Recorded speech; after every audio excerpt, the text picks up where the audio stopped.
See if we get a notification on.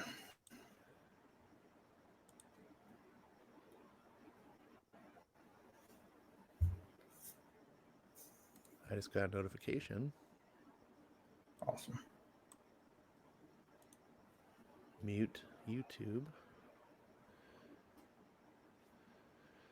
All right. Are we we're live audio? We're there. All right, let me see if I can get my comments up. Hey there. What's going on? This All looks right. like, So guard guy Gary. That's it. Howdy, guard guy Gary. We're gonna be talking this big finale to Dawn of X, House of X, Powers of X, and I got my boy here, Ash. So as soon as we get some more folks here in the channel, we'll get going. I need to get one of these little banners set up here so I can get your channel information on there, buddy. Oh yeah, banner. I've been liking this StreamYards. At first, I was kind of against it because it's kind of basic compared to Streamlabs, what I used, but it's really user friendly. It is. It's compared to everything else. I mean, I was using OBS before this, and that was just a headache. So, it definitely has a much bigger learning curve. Yeah, I mean, once you figure it out, it's not too bad, but it takes a lot to get going on it.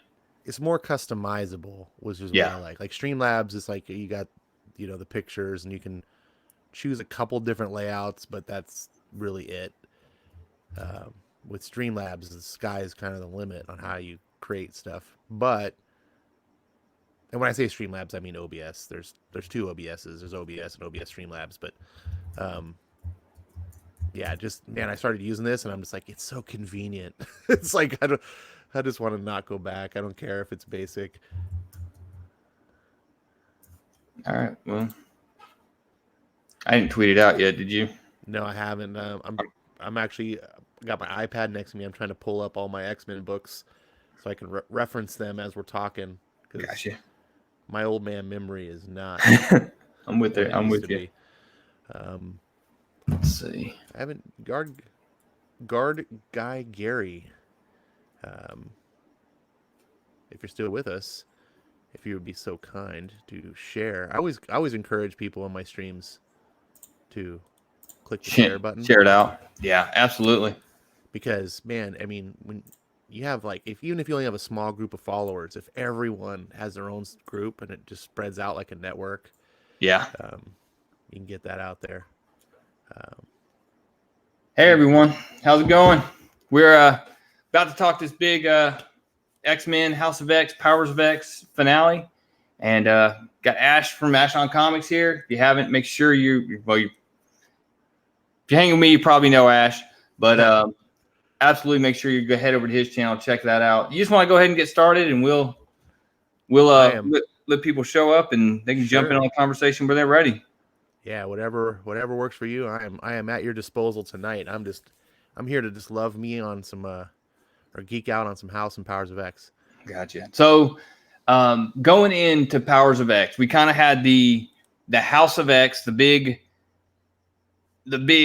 feel good finale, if you will. They're all standing there watching the fireworks. Look at what we've created, and then we kind of expected the other shoe to drop, and it in a way did that in Powers of X. Don't you think? Yeah, it really kind of did throw that down. It really kind of leaves you hanging, where you're just like, oh, this is where they're going. But at the same time, you're like, I don't really know where they're going, which is really cool because that's a great place to be in with a series coming up. You're all excited. You know about these events that have happened. They've really sunk the hooks in you. And then they're like, okay, now we're going to release these books ready to go. And your mind is racing because there's a million different directions, they could take this. And you already know some things, but it doesn't spoil. It's not like you can sit there and go, oh, I see what they're doing. I've seen this a million times. I know where they're going. Exactly. I don't.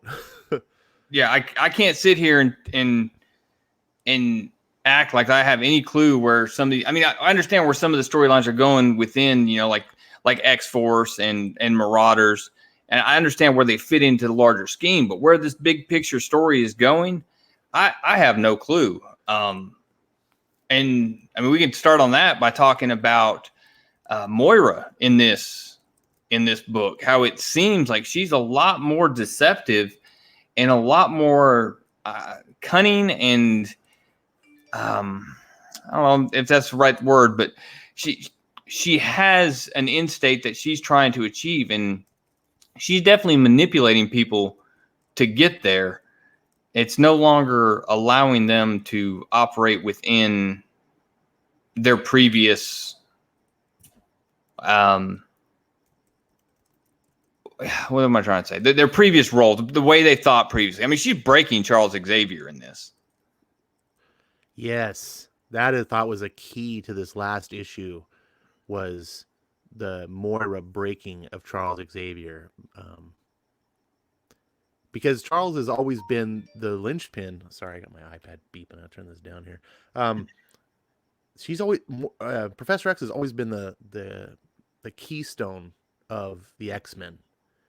You know, it's called X-Men because of, he's Professor X, and that figure now who has been sort of the compass, the moral compass, and the guide. Jeez, never get Apple. That figure has been a guiding light, if you will, the North Star or whatever for the X-Men. Right. And whenever the stories are going, whatever it goes, back from the Claremont era to before, well, not even so much, not so much before, but after, it was always been bringing Charles Xavier when things got kind of off course a little bit, to redirect the X-Men back on to what they're supposed to be. And this time, Hickman is coming on and doing a massive reboot of the series, which I feel is pretty necessary.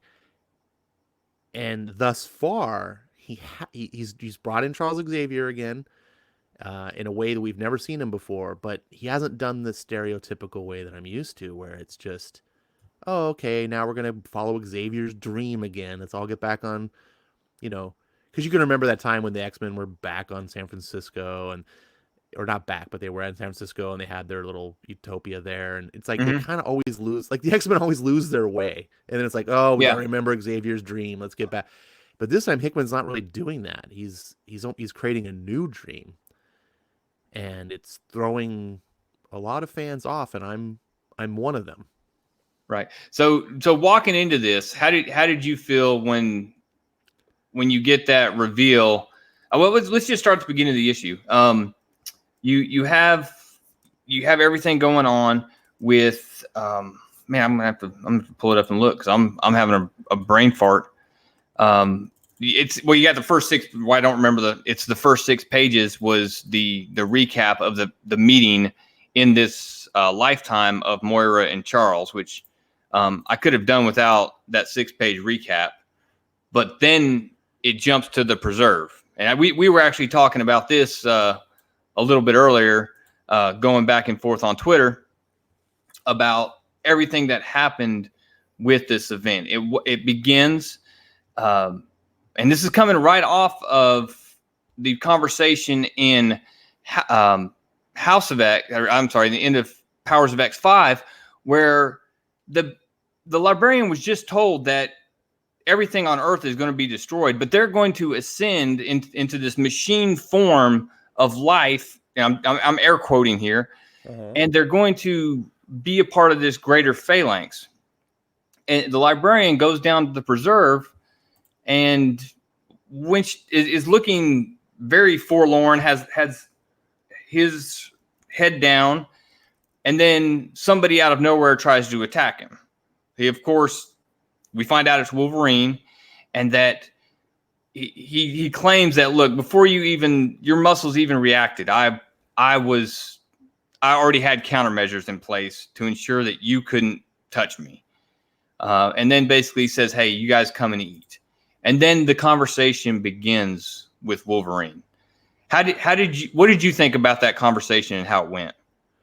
Well, first of all, I don't think that creature or that person that leaps out of the shadows that that the librarian sort of counters. I don't think Yeah. that was Wolverine. I think that was just sort of like random Yeah, I think you're right. mutant. Because if we look on the next page after that, we see Wolverine sort of coming out of the bushes. Yeah. Like he's kind of hiding back there, and then what was the? I'm sorry, what was the follow up part of that question? So what did you think about the conversation between the librarian and Wolverine before Moira enters the fray? So I'm refreshing my memory right now. I'm looking at the pages, and Mm-hmm. one thing that stands out is that he's talking English, which Mm-hmm. apparently hasn't been used in centuries, and he wants to talk to these mutants essentially, and he talks about the nuances of the language, and he wants to hear for himself.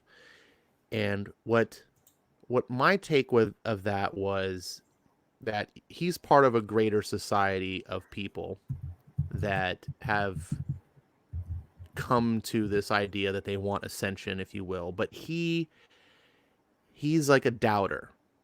He's he's not 100% sold.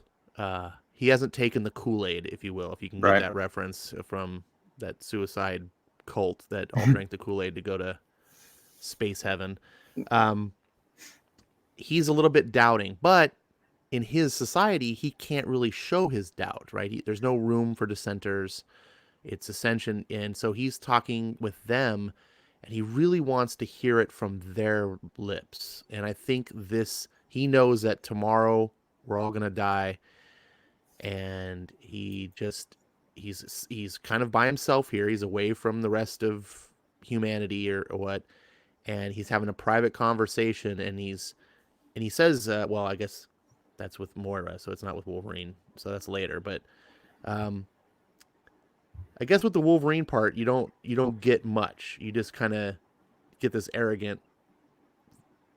uh, the arrogant part of him that just says, Right. "Look, I we're thought we're better than you," and you know, the him sitting there and basically the comment of they don't know what it is to be free. That how could they miss it? They've never experienced it. And basically kind of spitting in that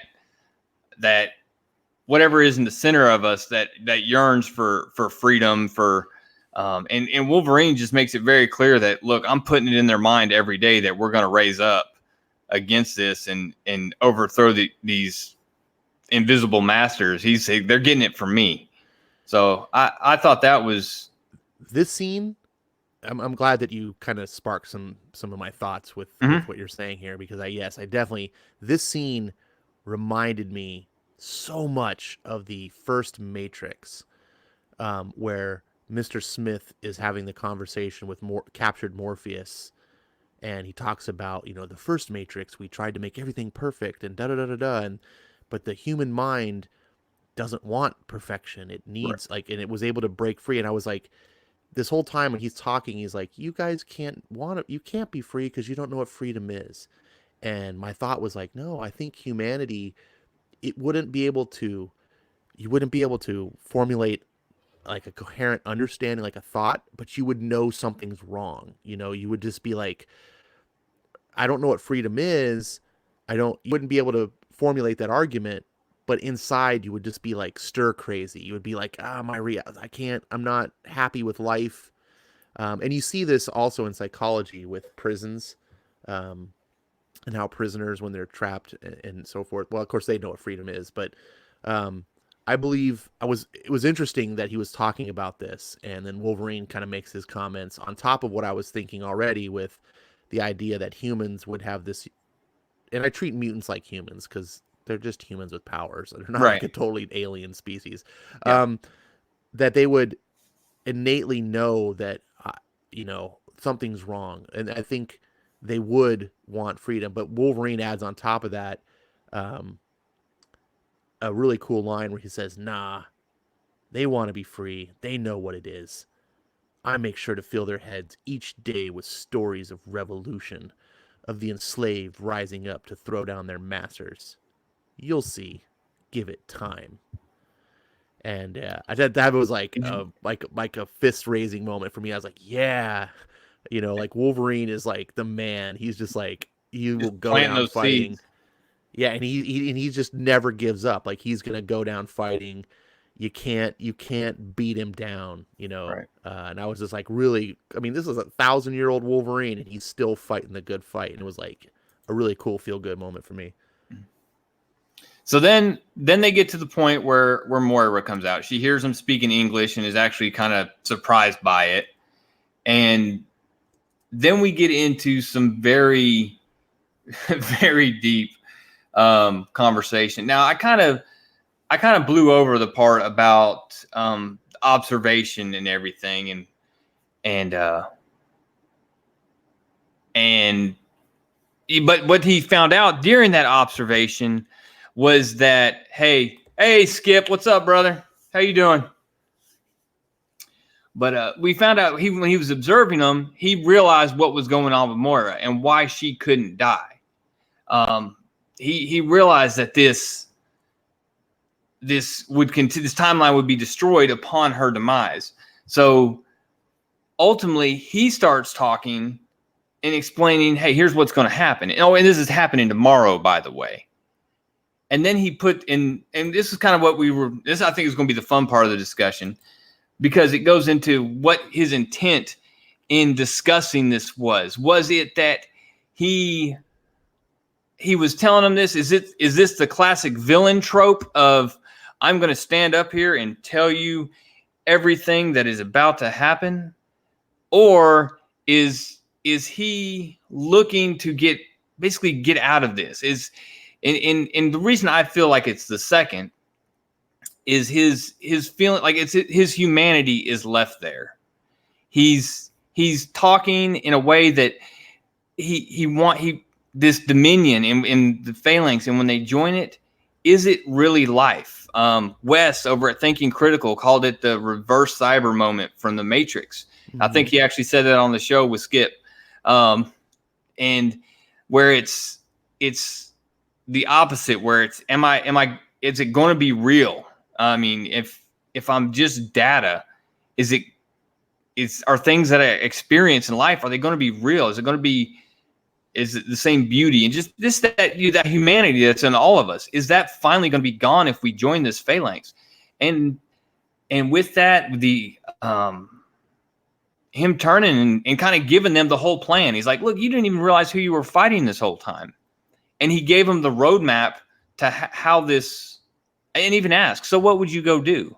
And when they come up with the half-butted plan, he tells them, no, that's not it. You're not even going in the right direction. You don't even know who the real enemy is.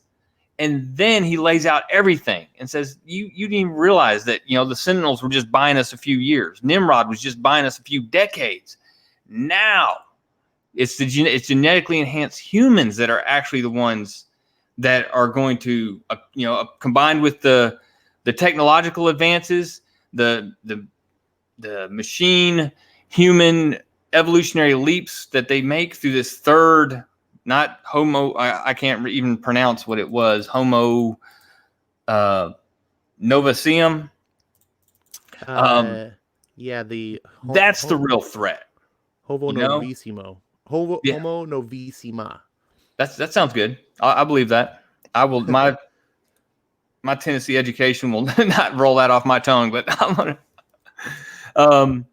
But ultimately, that was he gave them the roadmap forward on how to defeat this, and then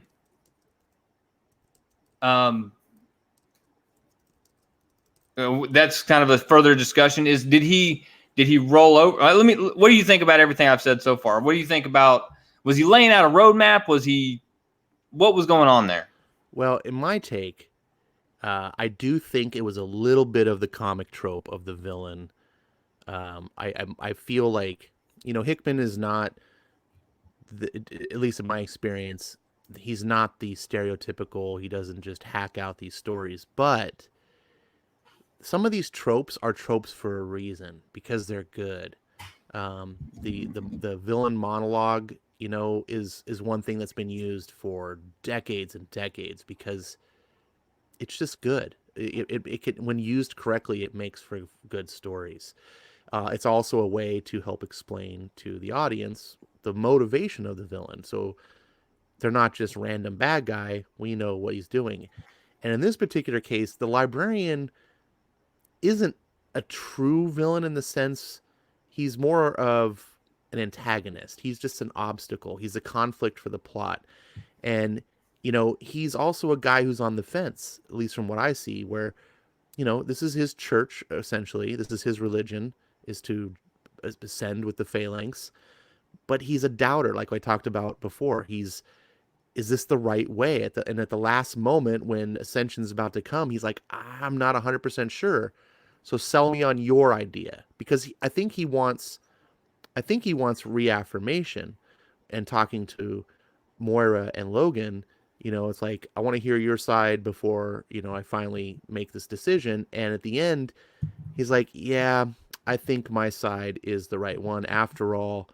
And he goes on with that monologue about, about you failed, and that even though mutants were the natural evolution, this is what Mother Nature did, where mutation was evolution based on your surroundings and your environment, and it was the body adapting to that. Humanity realized that what would be even better was controlled change and genetic manipulation, but the technology didn't exist at the time. So where mutants thought that the machines were the true enemy, they were the delaying tactic that humanity used to keep their basically their successors at bay, so that they could formulate their own quote unquote evolutionary leap, which was the post humanity. And that was to use genetic manipulation to control, their, in a sense, it's evolution, but it's artificial evolution. And, they have a part in the story where, he talks to him and says, what good are, he says, yeah, here, what good was one mutant adapting to its environment when we could make 10 supermen? Right. And that was a kind of a haunting moment in the story where you're like, damn, you're right. And he explains that the whole way it worked. And then Moira and Wolverine, well, Moira says, I never saw it, and she's kind of horrified. And he just responds, and I guess you never will. After all, if you aren't capable of recognizing the real enemy that you faced, how could you ever defeat them? And at that point, Wolverine is just, okay, he's got enough. They know what the enemy is now. Boom, it's time to send Moira back and fix this, and not give them one more second to control the destiny of mutant kind. And he acts and does what he does best. And that was another just fist pumping moment of just like, damn, Hickman. And I'm a Wolverine junkie. I am like, and I'm one of those people that I'm so disappointed because I feel like he hasn't been done right in decades. Right. So many batters just look at him and go, oh, he's just this gruff, kind of like biker kind of guy who's got claws and he beats up people. And it's like, no, there's so much depth to who this guy is. And I haven't seen Hickman, or I haven't seen anyone make me feel this good about Wolverine since Claremont and Frank Miller. And Hickman is like, reminding me why this guy was my favorite superhero growing up.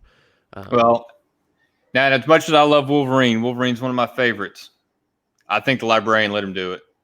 You think so, huh? I'm throwing it out there. Let me ask you, why do you think he did that? What would be his motive? I think the librarian didn't. I don't think he had a reason to continue. He in his mind, he was dead tomorrow anyways, and he had just basically given a not to say the enemy, but he had just given these people a way to end this timeline and to prevent this future of he just didn't want. He didn't want to go on living in this environment, in this data environment where he was this fake existence. And that's just, my interpretation of it. And I think he and plus with what happened earlier, he's so far advanced, and like I said, love Wolverine, but he was far enough advanced to where when the other mutant attacked him earlier, he simply just brushed it off.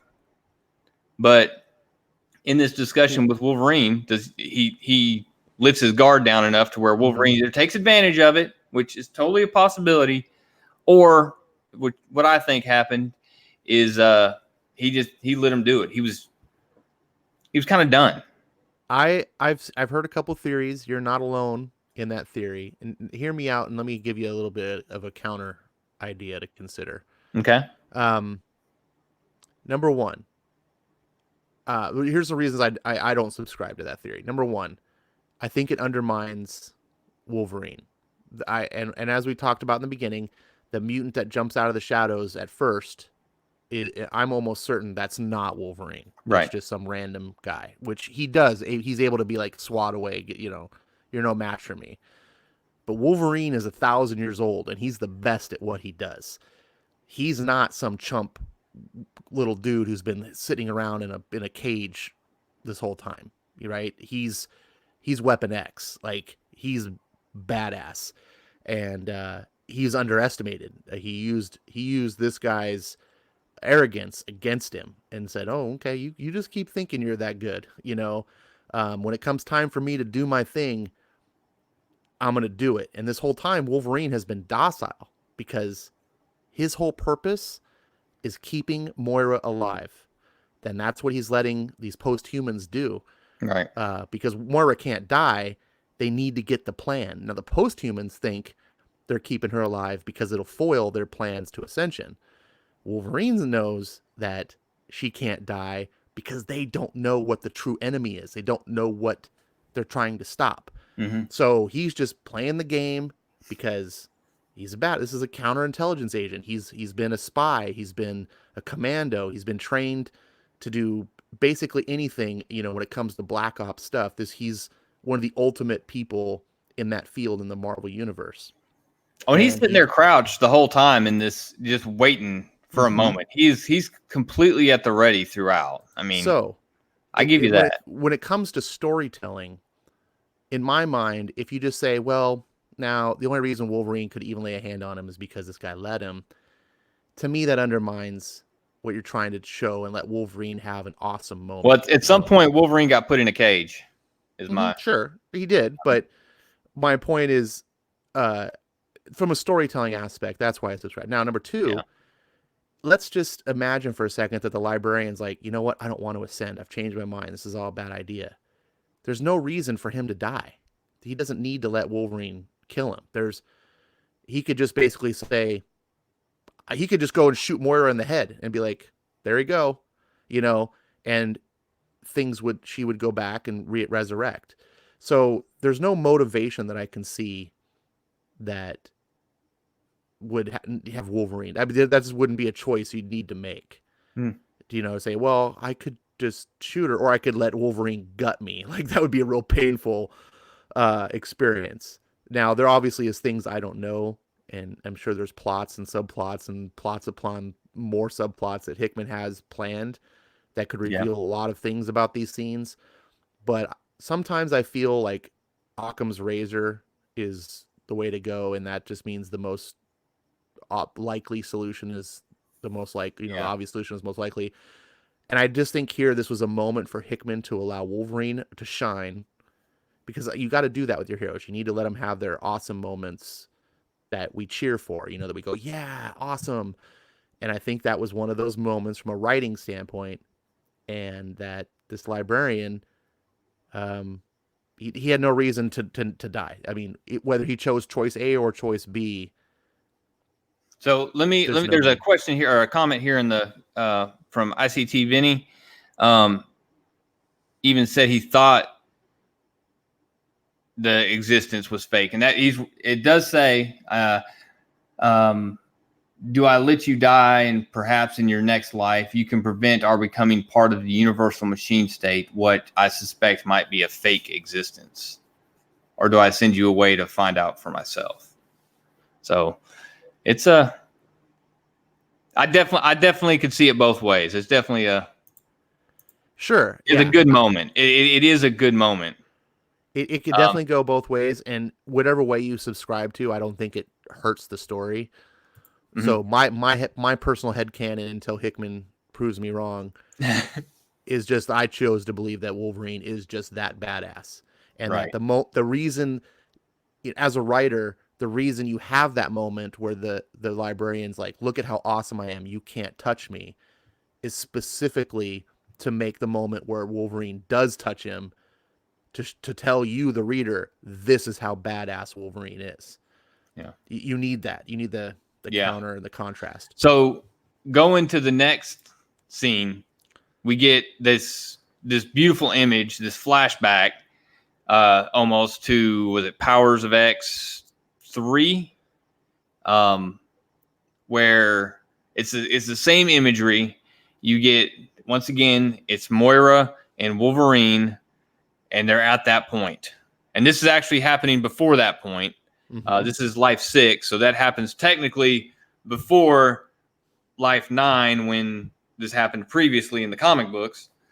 But she looks at him, says, "All right, send me away." And they have the close your eyes moment. And she says no, and don't worry, this is what I do. And he makes that. I mean, that's got to be difficult. Somebody you've been hanging out with for 1,000 years to have to do that. But me and you were discussing this earlier, and we think this is coming back around. We think this imagery is probably there's probably going to be a third one. So that's, so I'm not sure what your plans were of what you were looking to discuss. I was just looking to discuss all 12 of the books, or are you just looking to discuss this ending and going like? So I'm kind of just trying to follow your lead here, but I definitely have an idea of where I want to go. And let's just talk. Let's just go with this for a minute. Let's the theory that this scene that we've seen twice now, we think down the road we're going to see this image again. Yes. So my idea sparked, I got to give credit. There was a commenter on Chase from Gateway into Comments on his YouTube channel made a comment, and it sparked ideas in me. And his comment basically asked a question that was, and I'm paraphrasing, I don't remember exactly what he said, but he sparked a question, is like, what could Moira's ultimate plan be? Why doesn't she want a precog to exist? Like, we haven't covered this really part of the book yet, so I'm kind of fast forwarding, but there's a panic later on in the book where they're talking about bringing back Destiny, and she's like, "No, you can't do this." And they're like, "We know, we know." And she's like, and they talk about, you can't have precogs.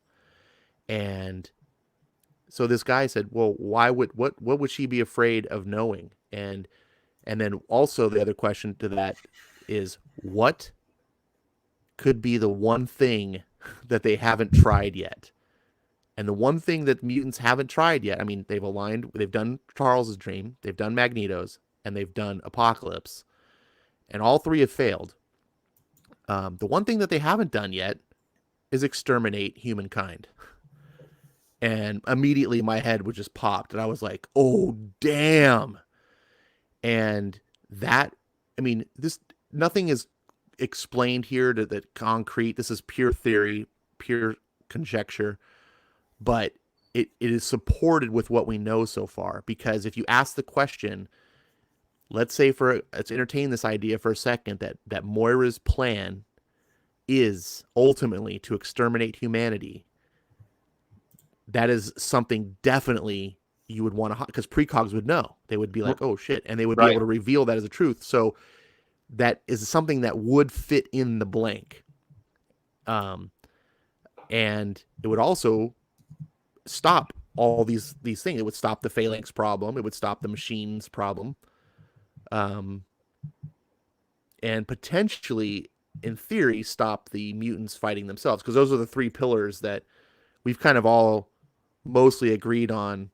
I know over the comic aficionados that there's kind of three threats outlined by this series of books that Mm-hmm. the mutants have to solve: the mutants fighting themselves, fighting the machines, and stopping the phalanx ascension. Correct. Um, so I was like, damn, that would be crazy um, if that's the case. And I think, and you said it, I think on Twitter earlier when we were discussing it, is next time, I don't think it's going to be a consensual one. And I agree with you on that. I think things are going to turn awry real quick. Possibly Mystique working her magic to try to bring back Destiny, because she's not going to sit there and tolerate being told no. She's only going to take that for so long. She's not the type of person to sit there and just take it and obey and patiently wait. She's going to get her way. And exactly. She could be the one that ends up bringing Destiny back, releasing Sabretooth and all kinds of havoc. And once you get Destiny back and it comes to light, before you tell everybody the truth that, hey, we always lose, if you don't tell them before Destiny comes back and she's the one that reveals that, it's going to cause a split. There's going to be some people that are not going to be happy with that. Why did you sign us up for? Why haven't you told us? Well, here's the thing, too. Like, so I've heard some counter arguments, and people have asked me questions about this and said, "Well, what's so harmful about revealing to the rest of the mutants that we always lose?" And my thought is, we always lose is just the first part of the truth. The second part of the truth is, what do you do to stop always losing? And right now, it seems to be the only equation to stop yourself. If you're in a predicament like the story's painting right now, of the humanity always wins and they always exterminate humankind or mutant kind, the only other solution you haven't tried to the we always lose problem is preemptively eradicating humanity so they can't eradicate you.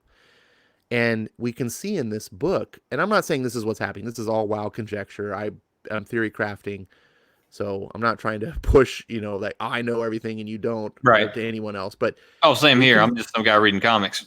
we can see in like Moira's journals some very iffy things where, for example, she talks about the Charles Xavier entries and how she won't let him read her mind a second time.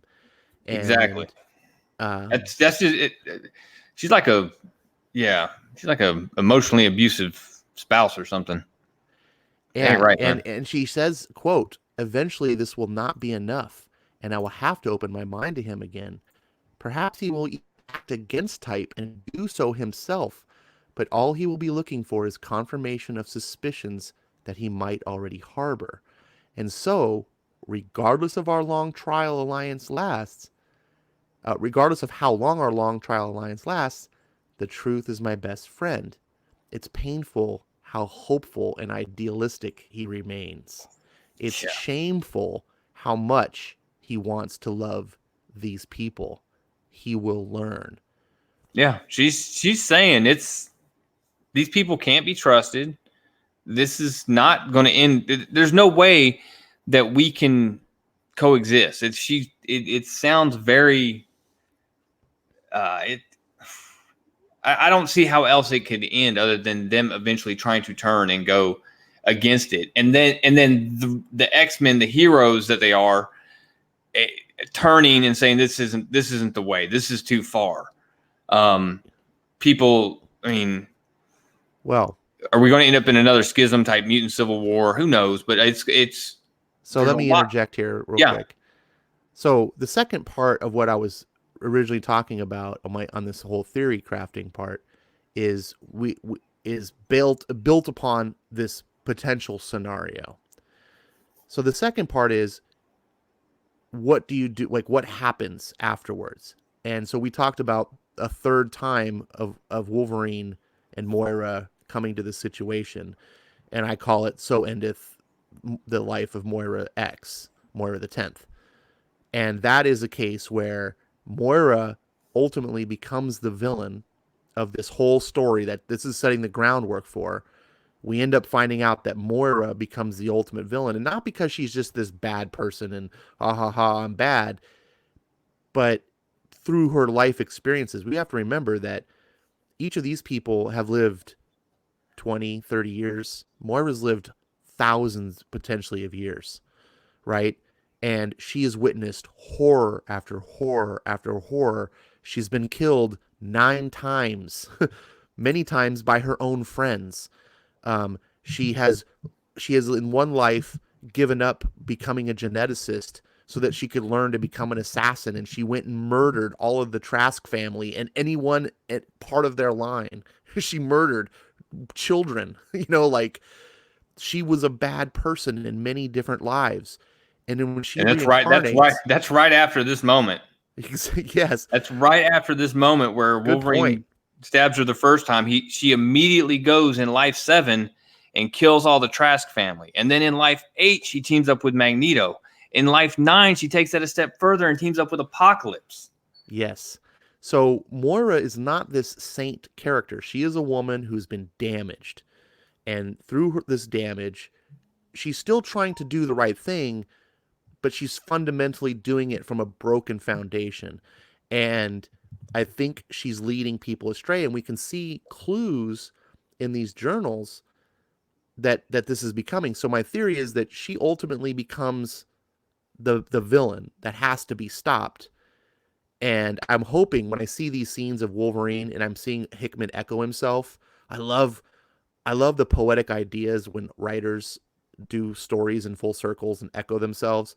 Mm-hmm. A third time where Wolverine has to kill Moira, kind of like we saw with the Librarian, you don't see it coming, and you don't see it coming with Moira. Something builds to a head, and Wolverine has to be the ultimate one, manages to kill Moira and send her on her way in order to save the current future that we're in, this present time, where if my theory is true and they are going to exterminate humanity and the X-Men end up becoming the bad guys, Wolverine is he's this moral, like, rock.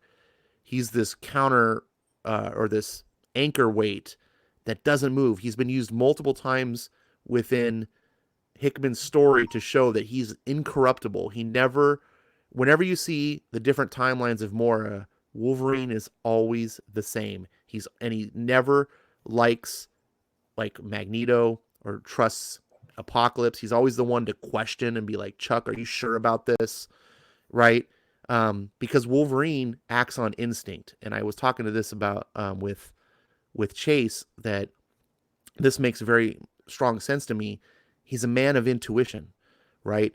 Humans get corrupted because we forego our intuitions and our instincts, and we just act on reason and logic, and sometimes our self-interest gets the better of us. But animals, like, if anyone has a dog, if you're a dog owner, like, they're not really corruptible. You can train a dog to be mean and stuff, but dogs always know. And Wolverine is like that type of person. He's always very in touch with his instincts and his Very intuition, primal. and he's very primal. So that allows him to stay the course and be true to himself more than most people. And so if Moira becomes this bad person, and a lot of these other mutants become kind of lost in their way because they're following this path which sounds right. They're not inherently bad people. They're people who are acting on, things that caused them to go down this path. They're either through fear And Moira's or a scientist. And at the core, she's a scientist, and she's very much following the scientific method here. yeah. Just she's adjusting variables throughout. And I So think that's at her core as well. it would be a really cool story if, in my mind, and this may just be pure wild nonsense and nothing even comes close to it, and that's fine, but I would just love to see this story where Moira is this broken person. She's led the X-Men down this dark path, and then at the end of it, Wolverine has a moment where he ends up killing her, sending her on her way, and then the 11th life starts, and we get the real X-Men back, the characters we all love, who they were there all along, but they were just sort of twisted through circumstance, right? I mean, No. circumstance can break anyone, right? For me, talking of that light, that yeah, I agree. But talking that 11th life and how that Wolverine Moira moment we're anticipating, I suspect it's in a moment where she's sitting there doing the "What have I done?" kind of moment, and it's not. And maybe it is, just that "What have I done?" moment. What have I become in all of this to say? What have I become in order to save this? And was it worth it? And then we begin our 11th life, and then we figure out how we can set it straight. And that 11th life, the long-standing prediction of the 11th life is where she will actually be able to go back and heal that. She'll take that, remove the X gene from herself, like it's been introduced that she can, and that'll be it. We'll finally be done with this storyline. Not that I'm anxious for it to go or anything. Yeah, and it wouldn't even really necessarily anything have to go. That would just be one story of many. I mean, we've already had other Moira lives. Yeah. It doesn't invalidate the next one. This would just be it would be a really cool kind of twist where more life 1 through 9 are sort of we Hickman kind of brushes by them, but he spends more time on life 10, making you think that this is the real life when it's actually all building up to life 11, and that's the real X-Men story, and that life 10 is sort of just a red herring, and it provides room to tell a really fun story, just like House and Powers of X did. Even though that's not X-Men, it's not something that could be ongoing the way that it is. It makes for a really good, contained story. And I think possibly in my mind I try to justify things and imagine how it could work, and I can imagine Hickman realizing, I can't tell a story of the X-Men being this way for years and years and years, but I could tell it like for a year, get away with it, have a really cool exploration of these concepts, and then have this crazy, twist jaw dropping moment where you're just like, oh my god, because everyone now knows what happens if Moira dies. So at some point in the future, that happens. People are just going to be like, what? Oh my god, what just happened? Yeah. So Tom, I think it's Skalenka, I hope I pronounced that right. You asked how many lives Moira had. It was predicted by Destiny that she has 10, maybe 11, if she makes the right decisions in that 10th life. So that was hinted at in House of X. I'm sorry, Powers of X #2. So she's stuck at either 10 or 11, depending on how things pan out. And I take that two ways. Um, and I always approach this as a writer. I guess I've taken writing classes and so forth. So I always approach things. Number one thing I learned in creative writing classes, the number one thing that I took away was always, and my teacher tried and pounded this into us, was everything you write has to be for a reason. Yeah. If you put something on the page and it's not there for a reason, it's just there to fill up word count, it's rubbish. And that always stuck with me. And Hickman, one of the reasons I think he's such a fantastic writer is because he is one of those people who doesn't seem to waste a single word. Everything there is there, what's thought out and for a reason. And so I approach that when I'm looking at this book and I'm like, okay, this can't just be random, whatever. This has to be. I mean, even down to the journal, there's sections in the journal that are redacted. Mm-hmm. But in some of these redacted sections, they made sure to leak a few of the words. Right. Like that's not an accident. They didn't just oops, the ink didn't quite cover it. No. That was on purpose. And one of the things in Moira's journal is under entry 35, Xavier the last line says, "I am just as bad As as," they are. Yeah. and you're just like, what? There's a lot of clues like that. Why would we be constantly seeing things enforcing to us that she's bad Yeah. if she's not? I guess there's always. I mean, Hickman's going to keep us guessing for hopefully years to come. Oh yeah. I hope we get at least a few years out of this main run, and the spinoffs are going to be exciting as well. I think I've got 7 titles I'm adding to my pull list because of this thing. So, and we already now moving forward on back to the Powers of X number 6. The discussion with the 3 of them, Magneto, Professor Xavier, and Moira, it really, she spent a lot of time discussing the council. And in particular, why do you think it was so important to get Mystique on the council? Of all the 12 that are, or 11 that we know, we're still waiting for a Red King, but they were bound and determined to get Mystique on the council to the point where they made a promise to her that they can't keep. That's a good question. I don't even have any theories on that. Mystique, she's important in the sense that she like runs the Brotherhood of Evil Mutants, but she doesn't particularly have a strong power. I mean, she can shape change.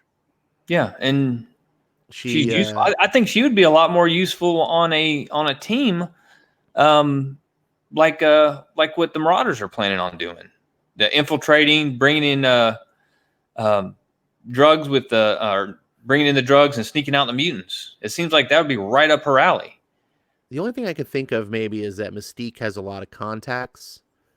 She Yeah. has a lot of influence in the mutant society, maybe, and it seems to me that these choices that were selected for this secret council, or the quiet council as they called them, is in order to control all the mutants, right? If you, because they talk about in the journal how they kind of want to keep, I think it's in the journals I read this, so they keep everyone close. So it's important. I mean, you think about every major villain the X-Men have Mm-hmm. are part of this, because in order for the mutants to be united, they need to essentially unite all the factions. And Hellfire Club was one of those factions. Brotherhood of Evil Mutants was another faction, to which Mystique is kind of on board with that. Mm-hmm. That's my guess, is that they're using her. She did used to have a lot of government contacts. I don't know how that is nowadays, but like back in the 90s, Mystique was real powerful because she worked with the government. I don't know how that plays in today. Yeah, I don't know. Um, Not a but clue on that one. It just seemed like uh, an odd choice that they would go so hard in the paint for someone who, not necessarily. I mean, other than she can cause a lot of problems with. I mean, with her mutant ability, she can, if she's not placated, she can cause a bunch of issues. She can stir up a bunch of stuff, and a lot of those mutants that are on the panel, they're, and Mr. Sinister in particular, they're saying straight up, we're keeping them close to us and giving them maybe to some degree an illusion of influence, so that they don't exert that influence out there with everyone else and undercut us and work against us. Because anything that happens to work against us is distracting us from our true goal here, which is, saving mutant kind. exactly, yeah. I can't take all the credit from that. I stole some of it from Doc. Oh, that's fine. I mean, stream this morning. that's why we do these type of videos, right? Is to sort of like put our theories out there, let it Simmer. see if it floats, have other people kind of like check it, and we hear people will argue or question it, and it allows us to really congeal our thoughts, because I read this book by myself and I only half understand it. Then I go and I listen to you guys, I listen to people in the audience, listen to you, Wes, the comic, I try to take in as much as I can.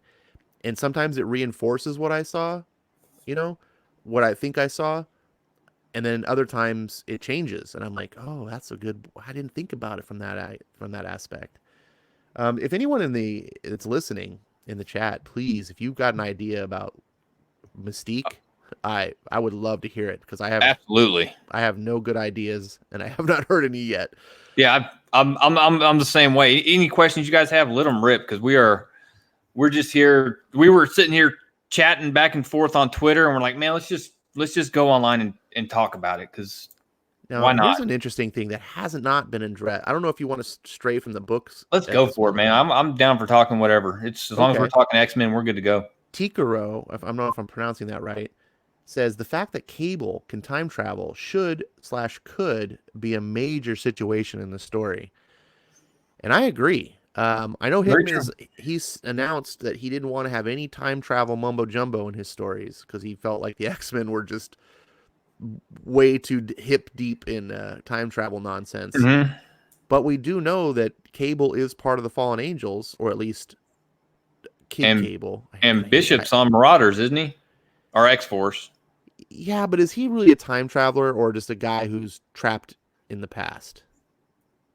From the future. But he's from the future, but he's trapped in his past.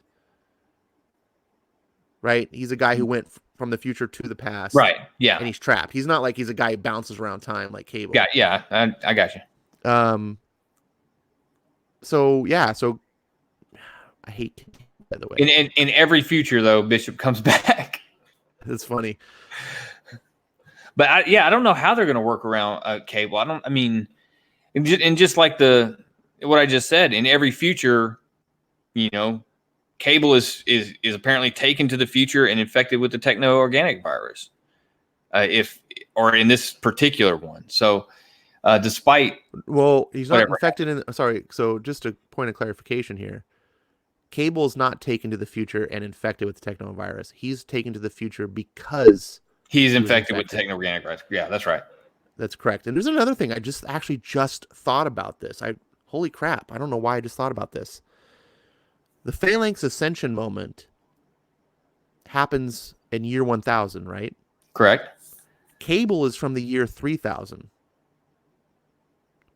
Bum, bum, bum. I don't know if this is how that affects continuity and stuff, but I don't know. And if you read this back in the 90s, Scott Lobdell wrote this really good miniseries, by the way. If anyone's listening hasn't read this, it's The Adventures of Cyclops and Phoenix. It's a miniseries, and it's about Jean Grey and Scott going to the future to help a teenage Nathan, who's going to become Cable, basically in the year 3000 something or whatever, in the future where apocalypse reigns supreme. In this dark future, apocalypse reigns, and they have to stop him. It's a really good story. I highly recommend it. Delves into the lore. If you like Apocalypse, it delves into his lore. If you like Cable, delves into his lore. It talks about, because in X-Men, right around the time when Jim Lee took over, they wrote this story in X Factor where Nathan gets infected, little baby Nathan gets infected with the techno-organic virus, and he's going to die. No one can stop this. And so these mutants from the future come. This is where Bishop kind of actually comes from as well. And one of them is this Ascani. They call it the Ascani Sons. And they all follow this Mother Ascani, and they're like basically tell Scott, and I haven't read this in 25 years, so if I'm fuzzy on this, if anyone's like, that's not exactly how it happened, please bear with me. But she's like, they're like, we can take him to our future. In our future, we have the technology to cure this, but you have to let him go. And so in the time, it was a way of writing out baby Nathan from the story. But it was great because, like what X-Men always does great, is they reuse this stuff. And it turned out that Mother Ascani was actually Rachel Summers from like almost 100 issues prior. She was the daughter. She's the future daughter of Scott and Jean. Right. And so she had gone to the future for whatever reason, and she had been written out of X-Men essentially by going to the future. Where they turned out they reused her to come to the past to rescue essentially her brother, said take him to the future, and to write him out of the comics. But then later on they bring Cable back, and you're like, who's this guy Cable? You know, and then you get this big reveal of, oh yeah, you remember that time when that little baby that's Nathan, and you're like, and he's all grown up now because he travels in time, and you're just like, it was you're just like, what? But anyways, a Yeah, great I grew up on Executioner song, so oh, so yeah. Anyways, that's all great stuff to mine there. But they're right. Cable's gonna throw a wrench into things. I don't know how Hickman is gonna do stuff because he technically has the ability to travel back in time before Moira's even born. Not that he would have any motive to do anything against her, but he also has the ability to travel in the future and see. Or I don't know how much they're going to write his ability to travel. I know some writers that write it that he can just bounce around, and then some writers are like he can't. He used his last time travel ability, so we'll have to see. And then this whole Kid Cable thing is weird too. It is that was it during the that last run there. I forgot what it was called, Extinction, or what was it called? I started on it, and Kid Cable killing grown up Cable had me shaking my head and a little bit confused. But you got soft, old man. You know, it's like, well, come on, oh my goodness. So, let's see. So what Apocalypse going forward is in the Excalibur storyline, correct? In the current stuff that's going on, Apocalypse is going to be part of Excalibur. And we're still trying to figure out what exactly Excalibur is going to be. But other than it seems like a bunch of mutants that don't seem like they fit in. I have no idea what Excalibur is going to be. It seems like a total nonsense book. I haven't. Yes. Of the books that are coming out, I don't subscribe to the ideas of the pitch that I'm being told. Like, I think Marauders is the dumbest thing, but at least there's something there. At least I understand. Okay, this is what it's going to be about. But Excalibur is one I'm having problems with. It's what is this? I don't know. It's just these are leftover mutants that we threw in a book. Yeah. What? Yeah, Excalibur is absolutely the one I'm having the most problems with trying to figure out. Other than Apocalypse is in it, which is why you have to pick it up. Because I think that's going to be critical going forward. There's just the stuff with him and Krakoa, the stuff with in the 9th timeline. I don't know if you saw where I put that up the other day. In the 9th timeline, it specifically says that him and Moira saved the first Horseman. Which when Cypher and Krakoa first met, Cypher translated that the first Horsemen were there at the battle when Krakoa was split and Apocalypse saved the day. So it's going to be interesting to see what that is, and is that one of those breadcrumbs that Hickman's laying out there to come back to later? Definitely, I'm sure it is a breadcrumb. He's throwing tons of them out there. My biggest question is, are these other writers that are writing these books, like who's even writing Excalibur? I don't remember off the top of my head. Is it Teenie Howard? Yes, I believe so. Or no, yes, I think so. I think it was Teenie Howard. I know she's writing one of the books, and I think it's that one. With Hickman, I kind of trust these things. I'm like, okay, these X-Men, they seem kind of villainous, they seem kind of weird, but I think Hickman's got a plan. He knows what he's doing. Right. I'm trusting the author, but I don't trust Teenie Howard to be able to write some complicated, awesome story with Apocalypse fitting in on some mutant team. Like, I look at it and go, oh, what? Apocalypse is running. It looks out of place seeing Apocalypse running around with like a mutant team. It looks out of place when you look at one of the future covers and he's got a suit on. I just feel like at one point, like by issue 3, Apocalypse should snap and just be like, enough of this, and just like kill the rest of the team and be like, That's I'm it. done with this. All you weaklings are done with. Yeah, I'm sick of you guys. Go Just- go respawn. and I don't know. Hickman, I think Hickman is the only writer strong enough who can put Apocalypse in a story and make it work as like a teammate, not as a villain.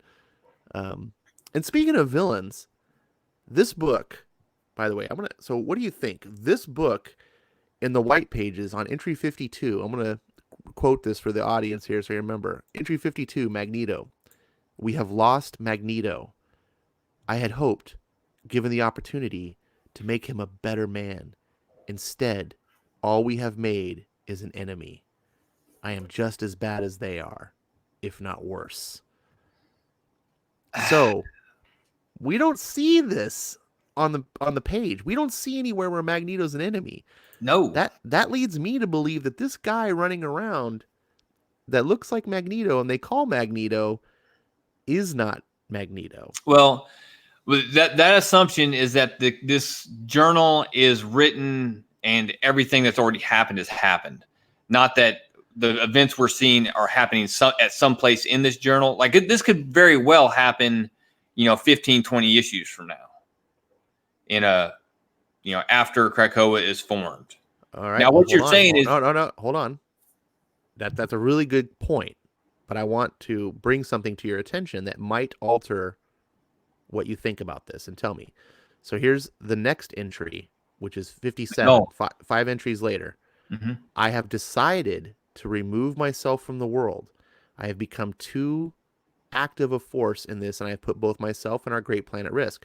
Charles and I will use a Shi'ar Golem, a living husk, to test our early theories on what can be accomplished with adequate and properly prepared genetic material and a backup copy from Cerebro.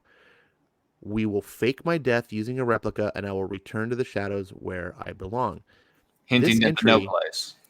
This entry seems very clearly hinting at the no place, and also it indicates they're testing using the Shi'ar husk, which we already know in the storyline that they are able to do already. So this has to be prior in the timeline.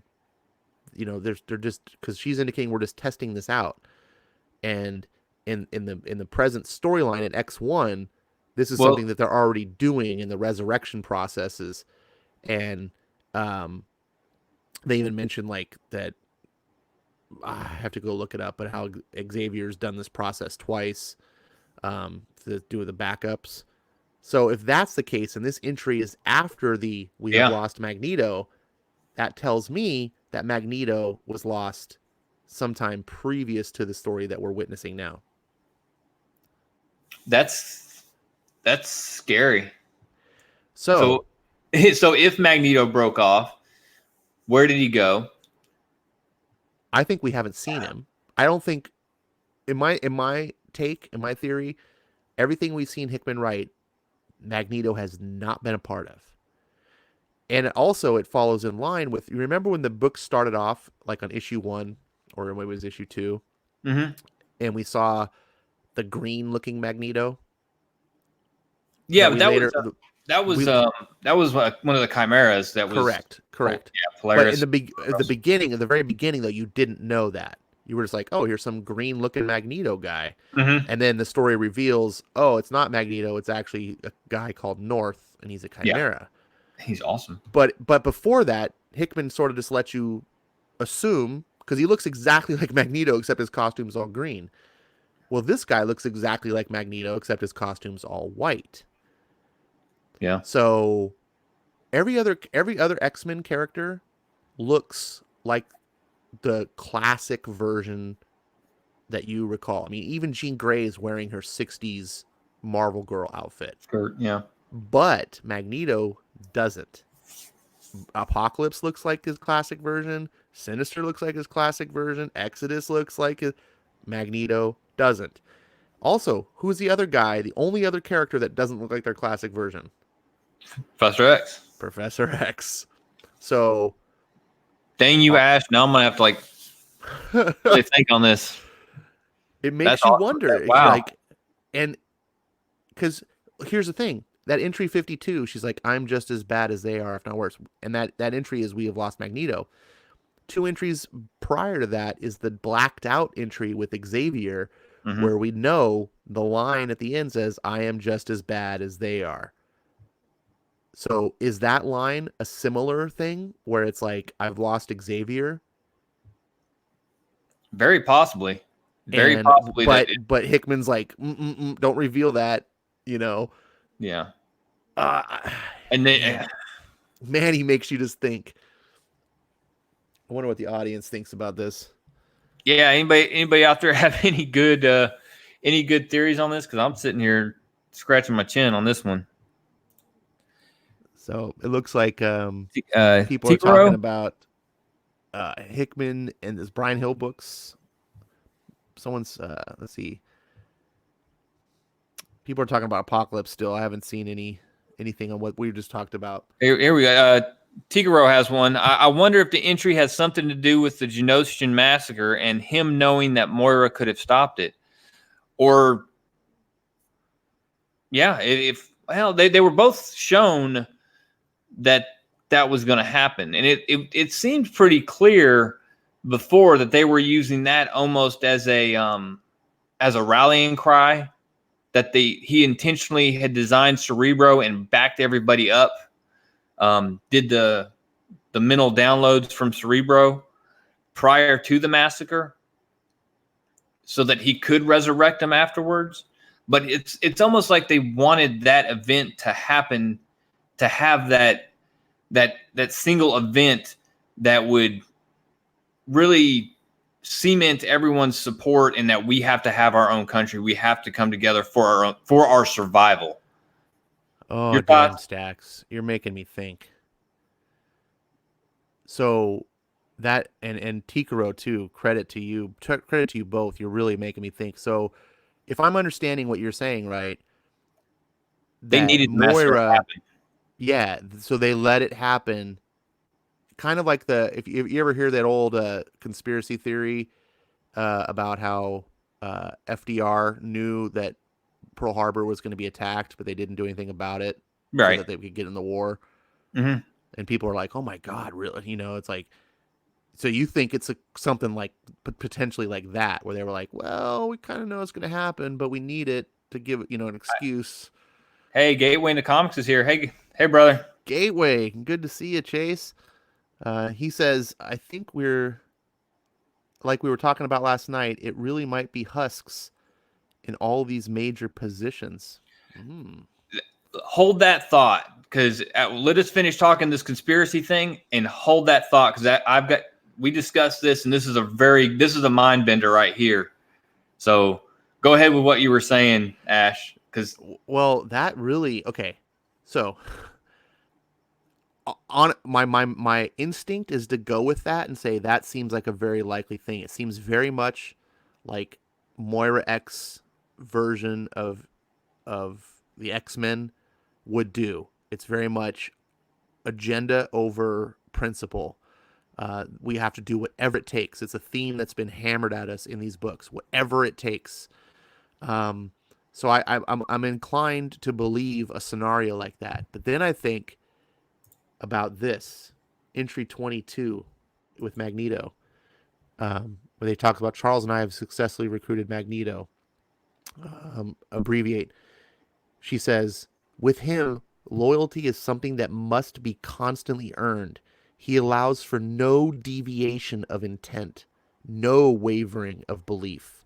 The idea that there will not be setbacks and that his constant anger will remain tampered down is a fool's dream. I only hope that our consistency of vision and commitment to mutantdom will outlast his rage.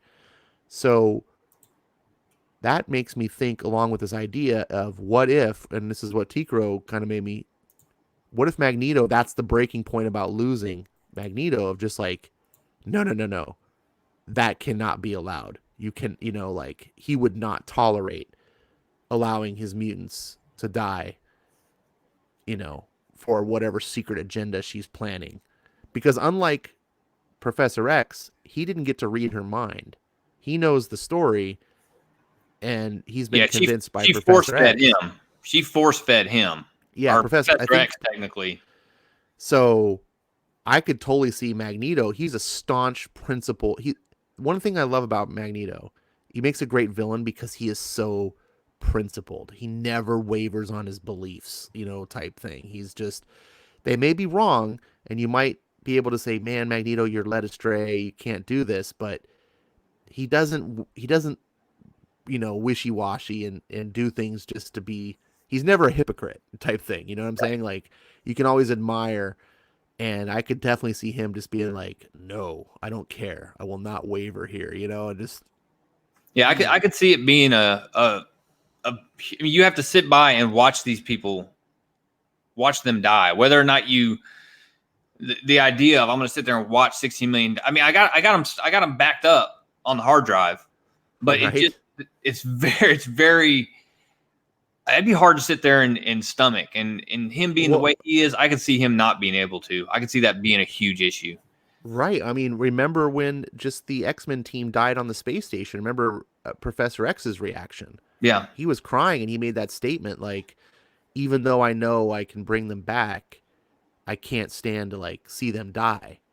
And that was like, a dozen, not 16 million. you know.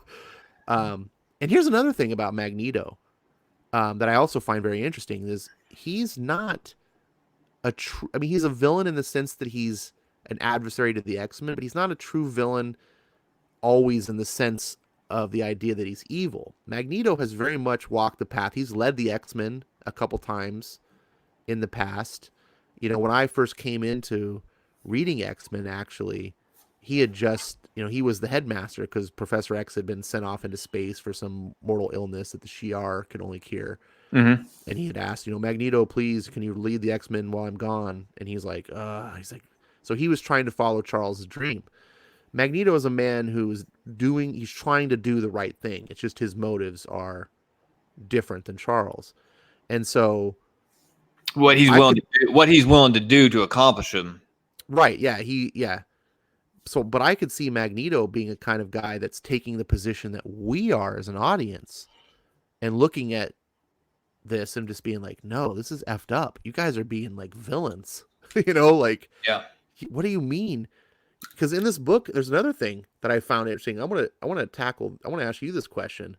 When in the tea drinking scene where, she's like, we promised that to bring Destiny back, and no, you can't do this. We know. No, you don't understand. We know. Remember that scene? Yeah. There's a scene where it goes on. Where does she say? Okay. Where is it? Okay. There can be no precogs on Krakoa. We cannot, will not tolerate mutants who can see the future. When I was reading and I hit that part, I was like, what? Like, so here's a point where the mutants themselves, you see the fundamental breakdown of their utopia, where everything seems great. They're doing things for a higher purpose and they're above humanity and da-da-da-da. But even within their own idealistic utopia, we see the breakdowns of their own scruples, that their hypocrisy. This is kind of reminds me about like in history, America has this dark history of slavery in the early years of our country, and we imported slaves from Africa and we brought them over, and it was terrible. But the part that's often overlooked by most people when they're thinking about that is those slaves were first enslaved by other black Africans in Africa who sold them to the white slavers who took them over to America. So it wasn't just white people that enslaved them. There was their own kind that were enslaving them. There were no innocent races on the planet. And in this story, there's no innocence either. Mutants are just as bad as humans, right? And absolutely. They just think they get a reset button because they're starting a new utopia, but they're already casting their I think I said it earlier, and I think I said it in one of my videos. They're kind of sitting there in the garden seeing who's going to eat the fruit first, because somebody's going to screw this up. Right now, I think Vegas is putting the money on Mystique, and and probably tying Sabretooth to that. But they're absolutely the dark underpinnings of this utopia are going to be exposed, and when it does, all heck is going to break loose. Yeah. I wanted to get to. Did you have anything else on that? Because I wanted to get to the other theory about the husks.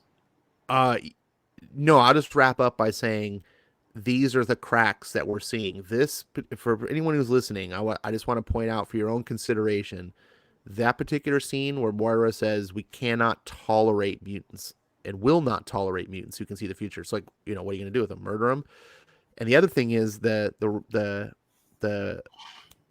Sabretooth getting railroaded, right? Like, he broke the mutant law before they had made it the law, so they applied ex post facto to him and were like, yeah, even though it wasn't law yet, we're going to still punish you and send you away for eternity. I thought that was pretty like, wow, that's not what a utopian society does. So I think there's cracks in this foundation to show, like I was just trying to illustrate. And I know it was a harsh example. I know maybe some people are sensitive to the idea of slavery and stuff. And I'm not trying to make light of any of this. It's absolutely was a dark time in our history, but it's important to understand that there weren't any good guys in this. Like there were bad people who were white, there were bad people who were black. And just like in this story, it's not like humans are bad and mutants are good. It's some humans are bad and some mutants are bad too. And that's just where I wanted to leave off. So let's go ahead and get into what you want to talk about. So one of the theories on the husks that all the mutants we're seeing are not the legitimate number one copies. That what we're seeing is a bunch of cheap knockoffs, and that in one of these tumors that they've mentioned on Krakoa, that Krakoa is not aware of what's going on in these tumors, that is where the actual X-Men have been basically stashed, are in a stasis similar to what Sabretooth has been put in. Wow. And that at some point, now don't ask me how they got there. But the idea that all these copies are basically manipulated genetic, productions from Sinister and the Five, and that we have no original mutants running around at this point. That's really interesting. Yeah, I'm not sure. I'm not sure what I think about that. That's wow. So when you do get to a point where somebody discovers these tumors, or at some point they break out, Mystique goes to find Sabretooth to use him and weaponize him, and finds not just Sabretooth, but 6 other X-Men down there.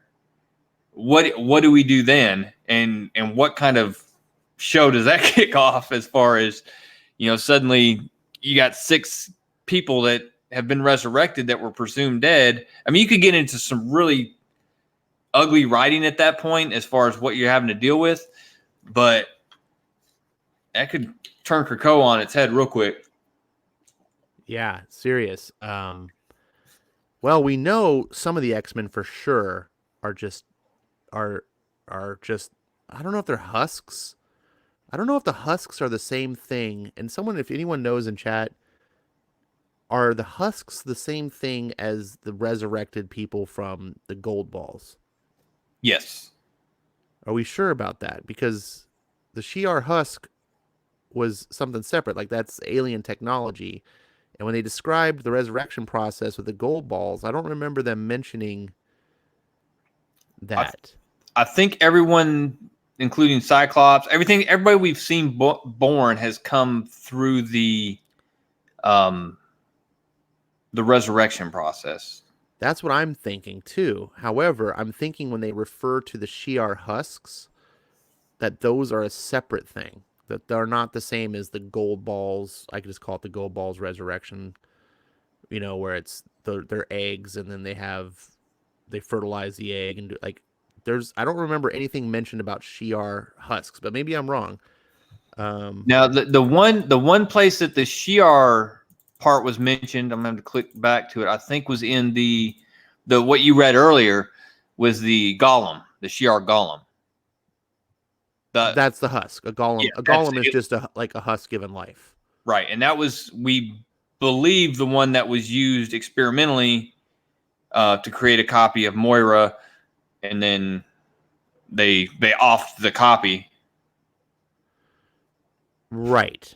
That was, and I think that was before they had the technology to do the resurrection.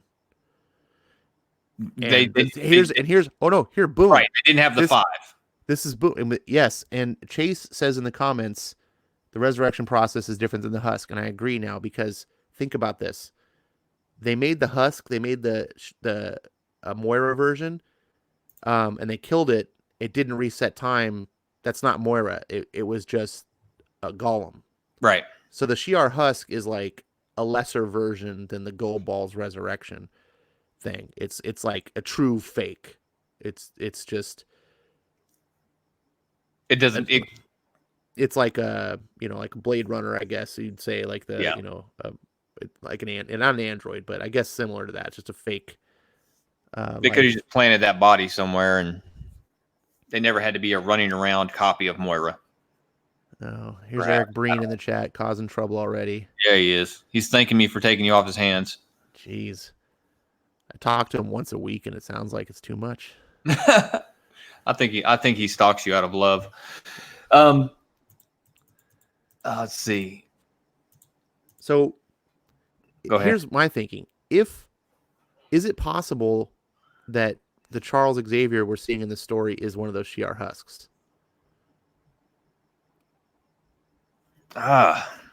Possibly. I mean, I wouldn't rule anything out at this point. It says that he's been downloaded twice, or he downloaded himself into another copy at least twice.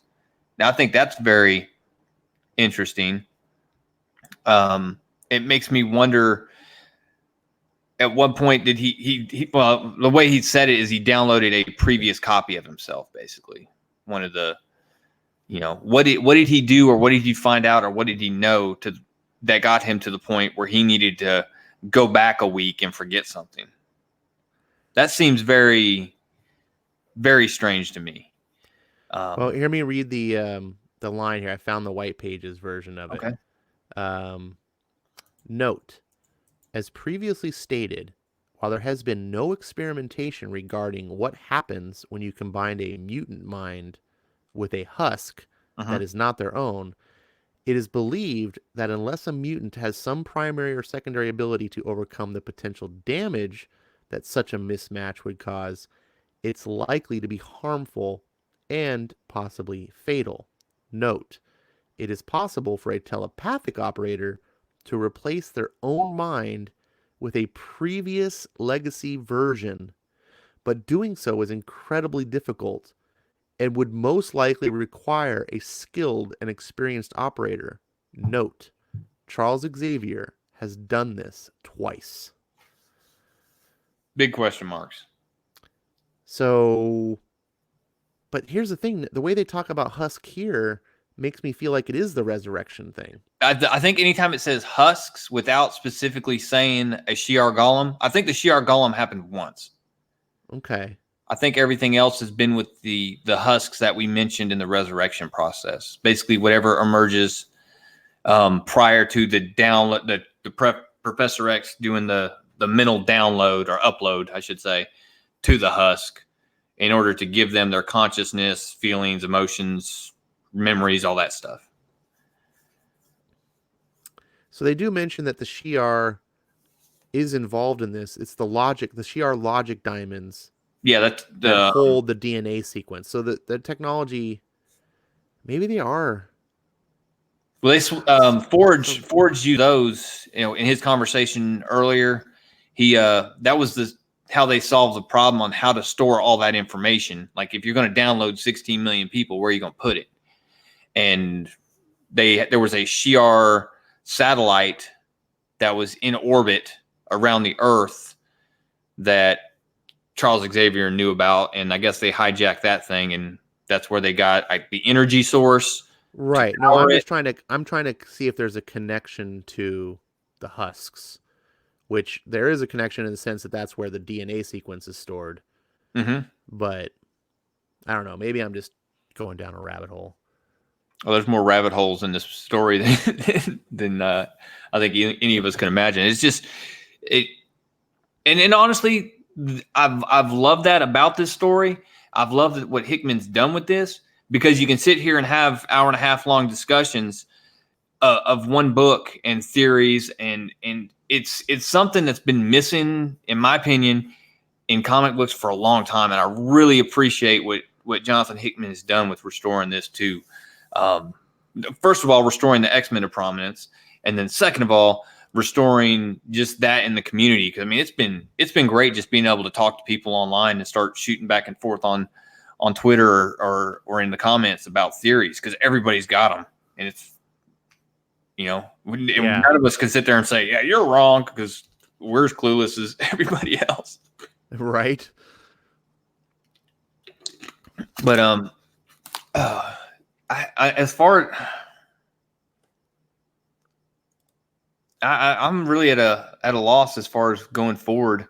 The I did find it interesting once we realized this was the Sixth Life, how much more it seemed like Moira went off the deep end, and we touched on that a little bit earlier.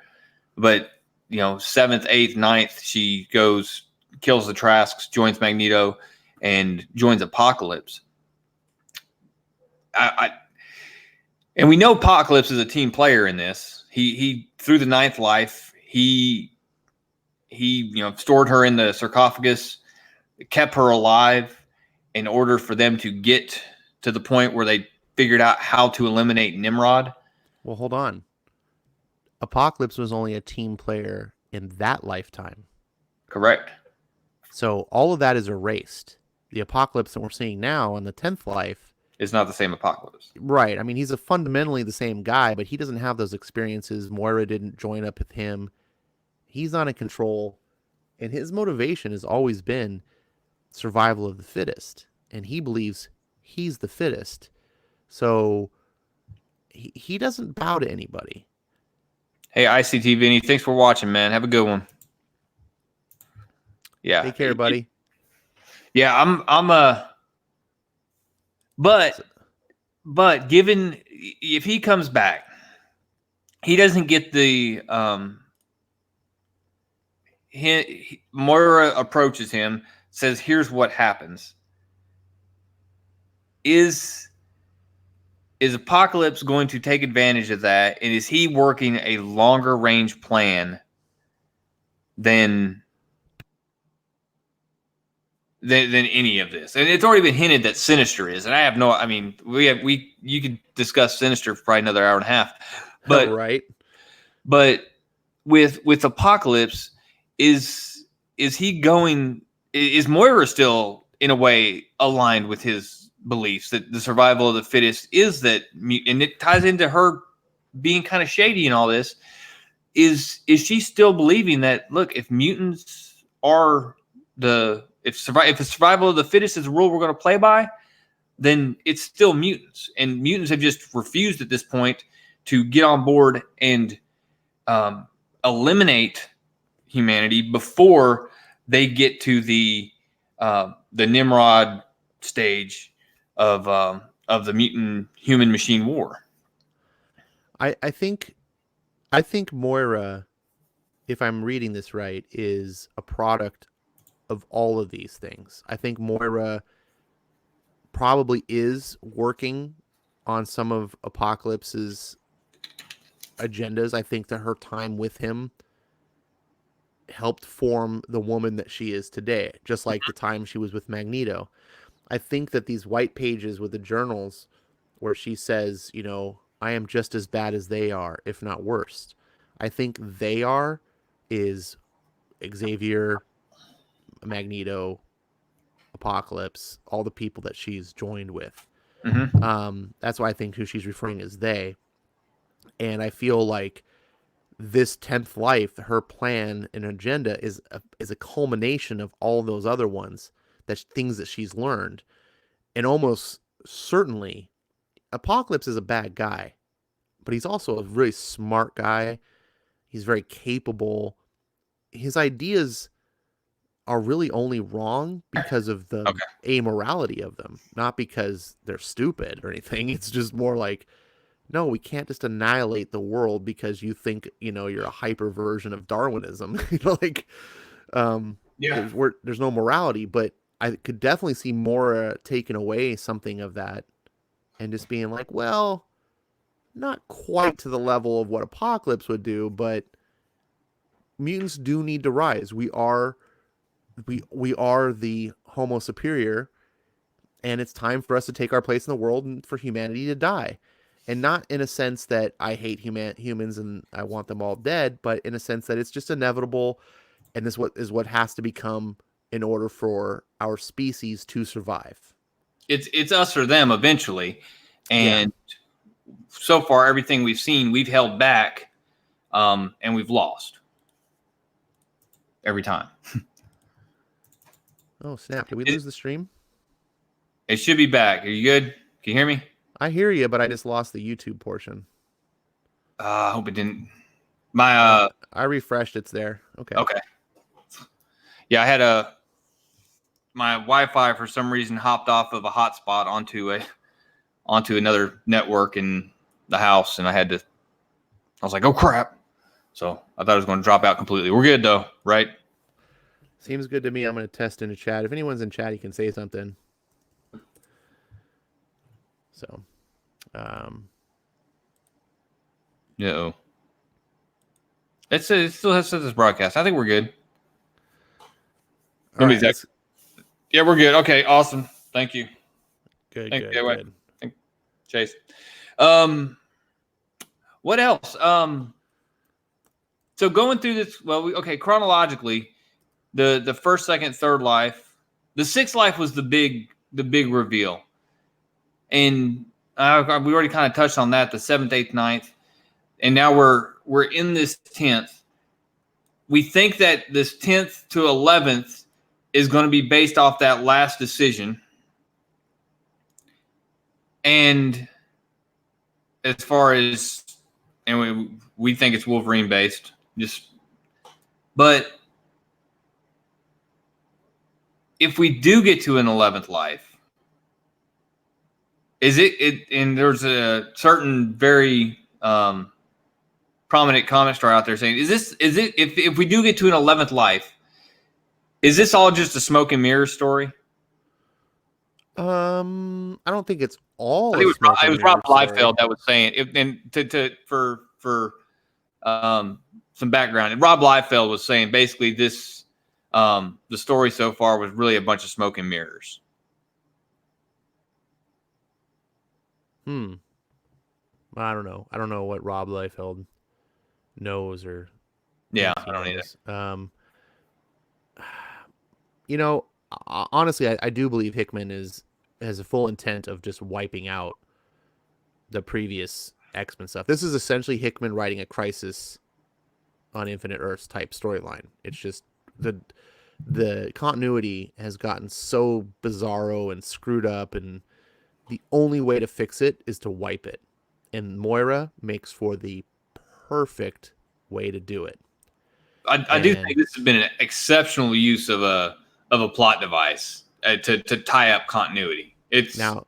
right. And if I were Hickman, having seen what he's done so far, I would love to see somehow this storyline wrap up with the death of Moira, maybe because she's a villain, or maybe because she's realized she's gone too far and she asks Wolverine to end her. Maybe it's a form of repentance and redemption. That would be fine too. I don't necessarily want to see Moira become, the evil person. So having her realize, like, oh, I went down this wrong path and I made all these mistakes, and the fourth threat to all of mutant kind was me. Right? We had the three, and then the fourth one was me, and you have to end me. And Logan so endeth the life of Moira the 10th. And that would be a fantastic type of ending too. Whatever the case, when we go into 11, if that happens, it wipes everything that we know so far. If we're assuming that the Claremont run, the Morrison run, all these runs of X-Men in the past were at some point in one of these lives or in the current life that we're in as part of actual history, we would wipe that, and those would now become part of some point that would be in the past, and 11th life would be moving forward. And what would be extremely interesting is if Hickman leaves out, well, he's touched a little bit. He's shown like the Fantastic Four, but he hasn't shown much. We just saw the Fantastic Four. We didn't see much detail. He showed a couple pictures of Avengers to know that they're around, but we haven't seen any real like interaction. It would be interesting is if he keeps that off to the side until doing so, and then brings it all in to show that the 11th life is the Marvel 616 as we know it, right? And all these interactions with the Avengers or the Fantastic Four or Spider, whatever, is all real. And anything that was like before is just part of one of, essentially a dream. It was Moira's previous life, and it's not that it not didn't there. happen. It's not that it didn't happen. It's not that it wasn't real the time it was written. It's just it's not real now. It wouldn't be real for the characters in the Marvel 616. Right. So you'd never see like Captain America or any of these other characters referring to some event that they did with the X-Men that happened before this story. They could refer to events in their own past because we could just assume that past is part of Moira's 10th life. But wherever it crossed over, we can assume those stories were part of Moira's 10th life or a previous life. And it would all be gone. And some people might be unhappy, like, well, there was this, what about Avengers versus X-Men? Well, that was Moira's 10th life. Like, it doesn't happen now. It's all moving forward, and that would just be a really clean slate. Like, you would allow you to just be like, okay, cool, we can just now move forward and establish, and you wouldn't have to create new origins or anything because these people would still know each other. It's just all that weird garbage stuff that affects the continuity wouldn't have to be sorted out. We wouldn't have to we'd just be like, okay, that was another time. So let me I didn't know that. Tikaro said the Invaders book did mention Krakoa. I have not. I'm 2 books behind on Invaders right now, so I did not know that Krakoa is mentioned in Invaders. Which, if you're not reading Invaders by Chip Zdarsky, you're missing out because it is the best written Captain America that is out there right now, hands down. This ties into a great segue as to how is the rest of the Marvel Universe going to react to this? We know already that we have countries that are not recognizing Krakoa's sovereignty. That includes Wakanda. Wakanda basically saying we don't need your drugs. Latveria didn't recognize them, so both the Black Panther and Doom are out. Namor told him to pound sand, and I think the rest of it, like Russia, which they have. I forgot the name of their new Russian super team that was just fighting the Avengers, and North Korea, Iran, a bunch of Brazil, a bunch of other countries that did not recognize sovereignty. So how do you think some of these other Marvel characters are going to react to this? I mean, the Avengers, for instance, they're ran by the Black Panther right now. His country doesn't recognize Krakoa, but the UN on a broader, which who does the Avengers work for now? The UN does recognize Krakoa. The United States recognizes Krakoa. So there's a whole lot going on there with how are they going to work this with these other ones? And I can't wait to see some of these heroes running into individuals like the Marauders and X-Force and these other teams. Your thoughts? Well, this kind of ties in line with what I was just Yeah. theorizing. And this would you've seen the movie Sixth Sense, I take it, right? Yeah. Okay. So anyone I haven't seen it. Don't spoil it for me. No, I'm kidding. Anyone who is listening, if you haven't seen it, I'm about to spoil it. It's a great movie.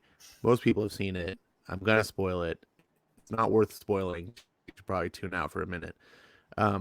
So in the Sixth Sense, right, you realize that what's his nuts sees dead people, and you also then realize that Bruce Willis's character was dead all along, and that's the reason why the kid can see him, or the kid can see him, so you don't realize as the audience that he's dead until the end, and you're like, oh shit, he was dead all along, and then the director goes back and he shows you all the points or all the clues that you could see where he was dead. Like he showed it to you, but you just missed it. You're like, oh, they were right. It was the evidence was right there in front of me all along.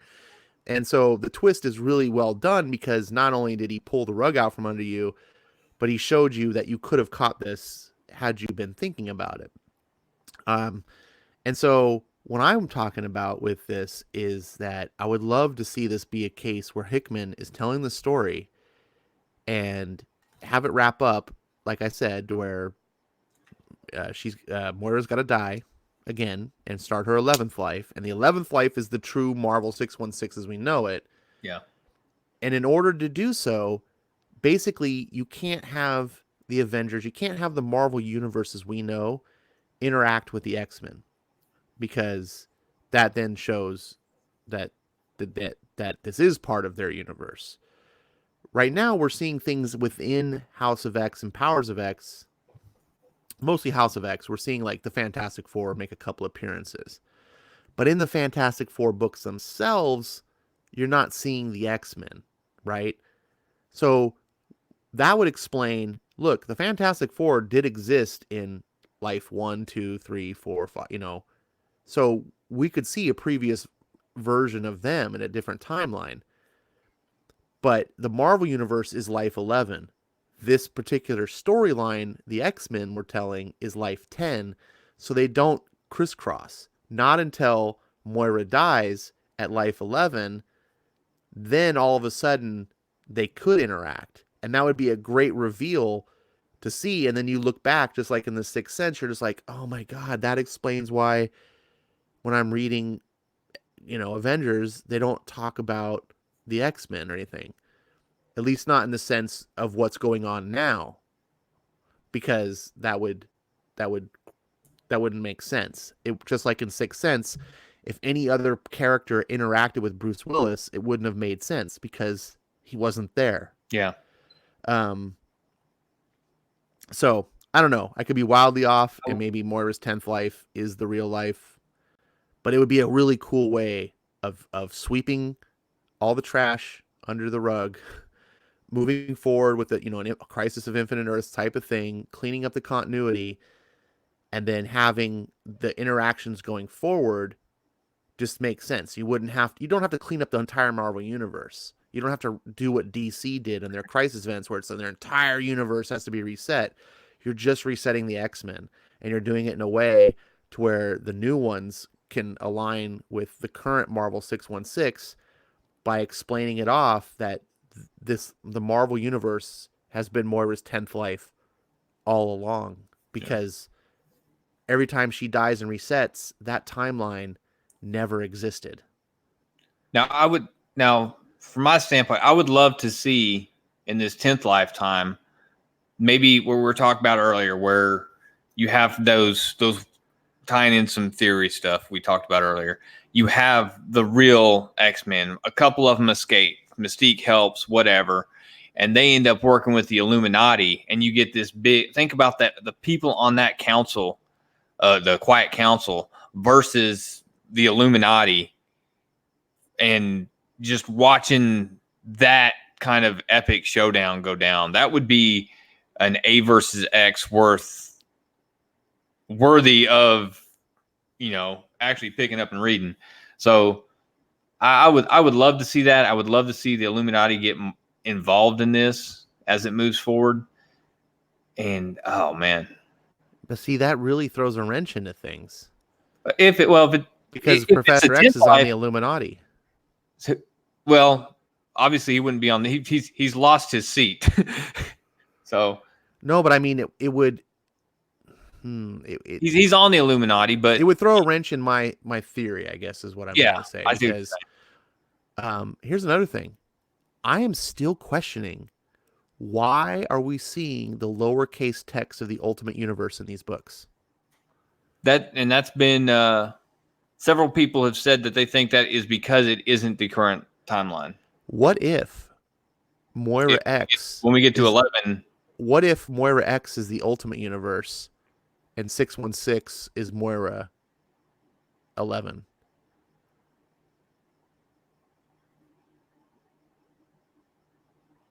That's a long pause. Yeah. What if the reason we're seeing this lower, even if it's not Ultimate Universe, what if the reason we're seeing the lower text that's used, just like the Ultimate Universe, is because this is not, it's a hint that this is not Marvel 616. Whether it's Ultimate Universe or not, it's a separate, and then all of a sudden, hypothetically, if my theory were to come true, you kill Moira and you reset the timeline again and go into Marvel or go to Moira 11, and all of a sudden they go to capital text. You just be like, oh shit. Yeah. We'd just be like, what?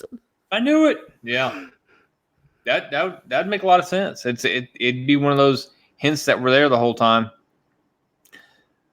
Uncanny Avenger asking who would take Xavier and Beast's seat on the Illuminati. Well, heck, when you look at the Illuminati right now, just about all of them are in the Avengers, other than those two, right? Well, Namor's not, but I just hate the Illuminati. I don't want to get off track, but I just hate the concept of it. It's so unheroic. It's the idea that now there's a secret organization of heroes who control the fate of the world. Like, it's just so slimy and underhand. I'm like, that's not. I don't know. They saved the 616, man. Sure, I guess lots of secret organizations can take credit for, Yeah. The Bilderbergers, I'm sure, take credit for keeping the world in order. I just don't, the idea of secret organizations and then even call themselves the Illuminati, it's just really weird to me. I just don't see heroic characters of some certain ones. I don't see Xavier ever taking part in that. I don't see Reed Richards taking part in that. I could see Namor, right? Like he's a kind of superior asshole. But some of the more heroic characters, Captain America being a part of that, no way. No way. So going back, is it pretty well accepted that Kitty Pryde is going to be the Red King? I have heard that, I think it was Wes that said this, like it's spoiled, like it's for sure because the redacted text, someone said on the redacted text on the digital edition you could copy and paste and see. I don't know how that works, but it's weird to me. I don't see Hickman using that sort of kind of bait and switch. I think that's kind of lowbrow for him. I don't know what Chase thinks if he's still in the audience, like, or anyone else in the audience. If it's like, oh, trick psych, the Red King's actually a girl. Like, really? Like, oh, it's Kitty Pryde. It just doesn't seem like a good reveal to me. I'm having a hard time swallowing, and I'm accepting it because people go, nope, we found the text that says it. So I'm like, all right, I guess if it's real. But it just seems wrong. Like, I just say Red Queen then. Like. I'm not married to it either way. It made sense. And Kitty Pryde doesn't make sense as a choice. She's one of the teams. So I don't understand. If you're on the council and yet you're still leading teams, isn't that why you have those captains? Betsy Braddock is leading the Excalibur. She's Captain Britain. Why has she has no position? Well, she's not on the council. That's what I was saying. Is a council member leading the team seems you're mixing your politics and But your Apocalypse field is on that generals. team. He's on that team, but You we don't even know, know what the heck they're doing yet. we right. It just seems. First of all, Kitty. I just don't. I never liked the idea when Kitty like, oh, Kitty Pryde's leading the X-Men now. I'm like, what? She's like the youngest X-Men member. This is like a little girl.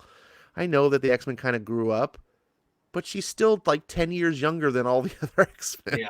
Like, oh man, it was one of those things that they did just to be like edgy, like, oh, well, who's the least likely person? Oh, the little girl, we'll have her lead. And it's like, oh, brother, come on.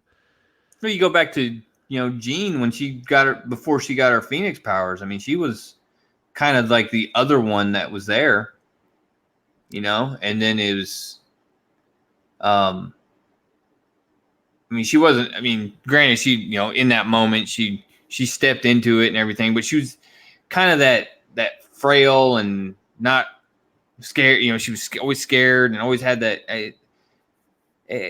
And then she ended up being the Phoenix, so and taking over that, and that was kind of the Eric the Red for the Red King. There you go.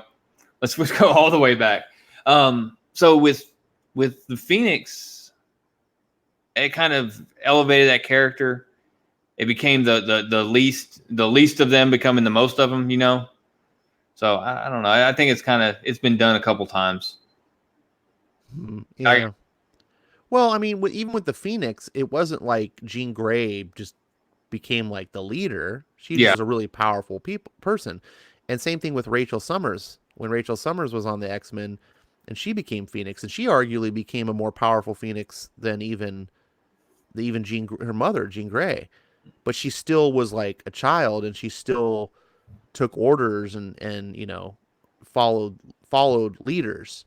It wasn't about being the most powerful person. And Kitty Pryde has always been the timid, not sure face in the X-Men, just wanting along, trying to follow Extreme. And now, then she went into this sort of like soccer mom mode, and she became soccer mom X-Men leader. And it was just weird. I was like, this feels really contrived and forced. And especially since she was leading a team of people who were much more her superior as far as just age and experience and also longevity on the X-Men.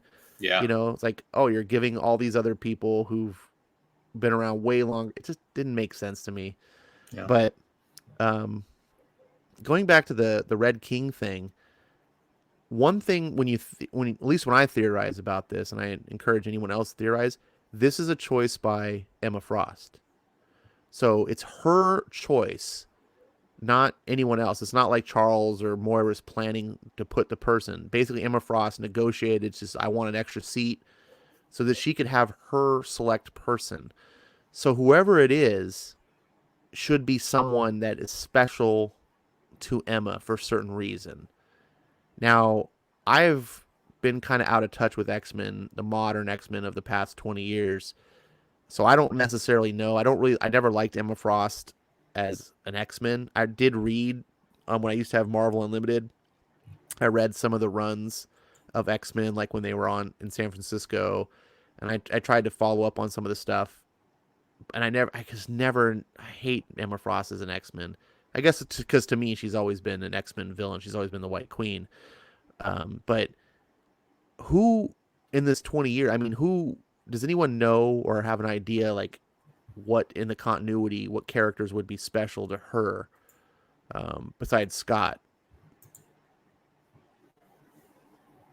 Do you have any? I mean, is Kitty Pryde? Does she have a relationship with Kitty Pryde that I'm not aware of? Maybe she does. I don't know. I'm drawing a blank at the moment. I think they do go back. I think they can maybe she might go some and swerve off in left field and pull like a Vulcan or somebody on, but I'm convinced. I think it's going to be Kitty Pryde. And Henderson is saying that in Astonishing X-Men, they had a relationship. Yeah, it says they came to a mutual understanding. That doesn't really sound like friendship, though. You know, Yeah. it doesn't sound like someone where you go, I need her in Well, my Emma Frost corner. don't have. She's not big on making friends. Right. But I mean, an ally, you know, like Yeah. this is someone that she wants in her corner. Is Kitty Pryde that type of person where it's like, oh yeah, that's who I want. That's a good ally, Kitty Pryde. Um, More like so that just seems weird to me. Like I'm expecting it to be. I was thinking it was going to be Celine, right? When before they even said Red King, and then when I saw Red King, I was like, oh, I guess that throws Celine out. She's the Black Queen. hmm Um, who was the White King? I forget. Do you remember who the White King was? Because the I, Black King was Sebastian Shaw. I'd be lying if I pulled that out of my hat. Oh, Anybody in the chat remember who the White King was? huh. The weirdness is that they're even doing Red King. Like Yeah. the Hellfire Club was just black and white, so the red is new to me. Yeah. There was a because I was reading on it a while back. There was a red, but it was some insignificant guy that when I pulled it up, I can't remember his name now, but it was somebody I'd never heard of. But Oh, Alvin Wynn says my theory is Vulcan. They need an Omega in their seat. that's That's a good point. interesting. Vulcan is definitely one of those guys who was Go during my hiatus. pull from the Summers house. Yeah. Where's Havoc in all this? He hadn't been mentioned. Hey, A well, lot of he was seen hugging on Cyclops in the closeout scene with the fireworks. They were seen hugging on each other and handing out beers, but he hadn't been mentioned anywhere on the council or anything. RPD says there was Celine, Emma, and Sebastian, then all the rooks and shit. RPD, I could swear though that there were 4 main leaders of the Hellfire Club. There's the White King, White Queen, Black King, Black Queen. Deadpool's going to show up on the island and be like, "I didn't get an invite." What the heck? Deadpool, I'm reaching. You contacted every mutant on Earth and you accidentally left me out. What's the deal? Oh my god, if Deadpool was the Red King, I would shit myself.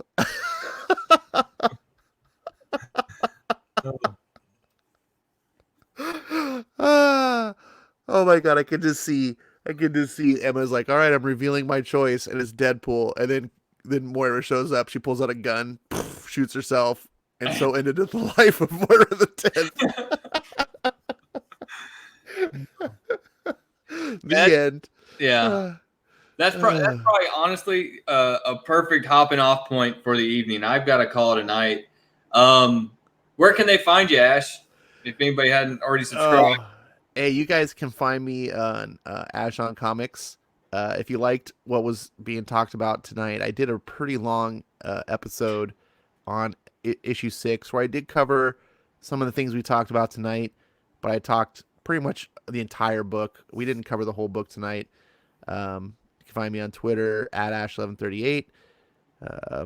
And it's been a pleasure, man. I'm so glad we got to stream tonight. We don't get to do this very often. Oh yeah, same. This is unusual that I get to stream, and the fact that Ash is able to come on and hang out with me, man. I really appreciate you doing that. Thanks to everyone in the chat. If you haven't subscribed to Ash's channel, go do it. His stuff is good. I always look forward to my drive on Thursday morning where I get to listen to Ash Wednesdays, which is his weekly. Love that. And yeah, go check him out. And of course, follow him on Twitter. If you're not following me on Twitter, you can find me at comic_stacks. And thanks for coming and hanging out, guys. Y'all, we'll see you around. Thanks again, Ash. Good night, everyone. Take care.